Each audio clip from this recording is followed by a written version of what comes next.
വേസ്റ്റാകാതിരിക്കുന്നതിന് അനുകൂലമായ പദ്ധതികൾ, ജീവിതത്തിന് ഒരു വരുമാന മാർഗത്തെക്കുറിച്ചാണ് എൻ്റെ ദൈവവൈദ്യരെ നീ ചിന്തിക്കുന്നതെങ്കിൽ നീ നിൻ്റെ കുടുംബം പാലിക്കാൻ വേണ്ടി, ജീവിക്കാൻ വേണ്ടി കർത്താവ് നിനക്ക് ഒരു വരുമാനം നൽകട്ടെ. പലരും സാക്ഷ്യം പറയുമ്പോൾ പറയുന്നുണ്ട്, മറിയം പരിശുദ്ധ അമ്മ നേരിട്ട് ഇറങ്ങി നിന്നാണ് 6 കൊല്ലം കൊണ്ട് തീരേണ്ട വീട് 6 മാസം കൊണ്ട് ചെയ്തതെന്ന് പറയുന്നുണ്ട്.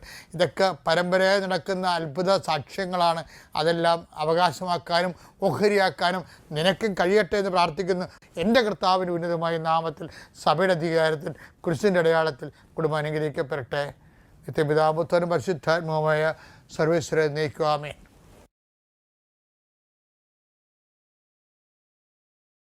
ഒരു മനുഷ്യൻ്റെ ജീവിതത്തിലെ കൃപയുടെ കാലഘട്ടം ആരംഭിക്കുമ്പോഴാണ് ബലഹീനതയുടെ കാലഘട്ടം. പക്ഷേ നമുക്ക് കൃപയുടെ കാലഘട്ടം എന്ന് നമുക്കറിയാൻ പറ്റത്തില്ല.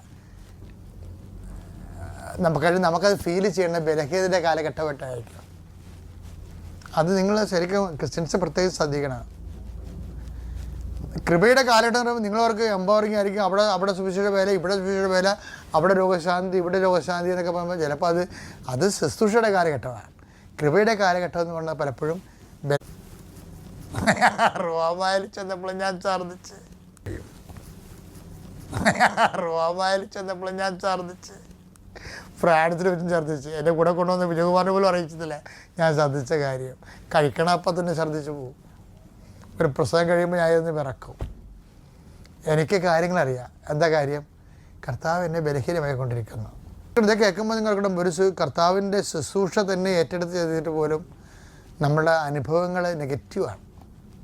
ലോകത്തിൻ്റെ ദൃഷ്ടിൻ്റെയും നെഗറ്റീവായിട്ടേ അവർ പറയത്തുള്ളൂ. നെഗറ്റീവാണെന്ന് പറയും. നെഗറ്റീവ് അല്ലത്.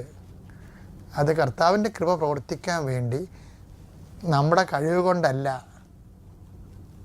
Not by merit but by grace. ഇത് ബൈബിൾ ഫോളോ ചെയ്യുന്നൊരു